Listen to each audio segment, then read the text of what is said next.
सनातन या हिंदू होने को हम केवल धर्म नहीं, जीवन शैली भी कह सकते हैं। और इसकी सुंदर बात यह है कि इसमें कोई धर्मांतरण नहीं होता है। हम सदियों से धर्मांतरण जैसी किसी व्यवस्था में विश्वास नहीं रखते हैं और इसके लिए कोई अनुष्ठान या विधि भी हिंदू धर्म में मूलतः नहीं है, क्योंकि धर्म हमारे लिए किसी एक पैगंबर, एक किताब या एक पूजा पद्धति मात्र में विश्वास नहीं है।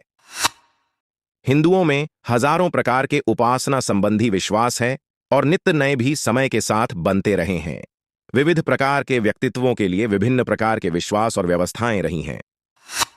बौद्धिक, भावुक, कर्मठ, कलात्मक, दार्शनिक, रहस्यदर्शी, शंकालु, सभी प्रकार के लोगों के लिए कुछ अलग मत और पथ हमारे पास हैं।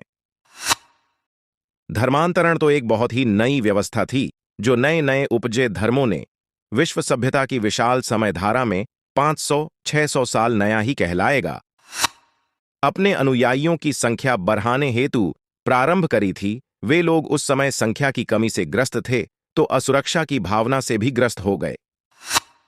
इसलिए इनके ग्रंथों में धर्मांतरण पर बहुत बल दिया गया और अन्यों को अपने अस्तित्व के लिए खतरे के रूप में देखा गया। योजनाबद्ध तरीके व आक्रामक शैली से और द्रुत गति से धर्मांतरण पर कार्य किया गया और इसका नतीजा भी हमारे सामने है। एक समय पूरे विश्व में अपने वैविध्य के साथ हजारों धर्म या पथ थे। इनका, माया, सुमेरियन, प्राचीन मिस्र, यूनानी, अफ्रीकी, एशियन सभ्यताओं को गिने तो 5000 से अधिक मत या धर्म हमारे पास पूरे विश्व में थे। अगर विश्व को हम एक बगीचे के रूप में देखें तो यह कह सकते हैं कि हजारों प्रकार के फूल सभ्यता के बगीचे में खिल रहे थे।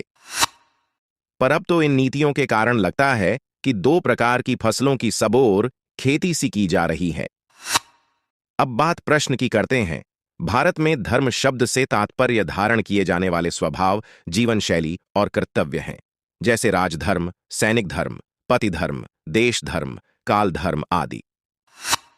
हिंदू धर्म से तात्पर्य एक ऐसी जीवन शैली और संस्कृति से है जो व्यक्ति के सर्वांगीण विकास के लिए वैज्ञानिक दृष्टिकोण, प्रकृति के लिए आदर और संरक्षण के भाव, जीव मात्र की सेवा, विवेक बोध का जागरण, अच्छे अंतर्मन और व्यक्तित्व के विकास, आधुनिकता और पुरातनता के तालमेल, आनंद व आध्यात्म की प्राप्ति को एक साथ उपलब्ध कराने की कोशिश करती है। हिंदू धर्म एक खुली हुई जीवन व्यवस्था है जो धर्मांतरण के लिए तो कभी नहीं कहती है, पर जो भी इसे अपने जीवन में आदर्श व व्यवस्था के रूप में अपनाना चाहे उसके लिए यह बिना किसी शर्त, बंधन और अनुबंध के शुद्ध प्रेम से अपनी बाहें खोले हुए तैयार हैं, जो इसे चाहे जिस रूप में अपनाएं व जितना अपनाएं। इसकी ज्ञान व भाव संपदा इतनी अधिक है कि हर व्यक्ति अपनी क्षमता भर झोली और अंजुलि भर सकता है।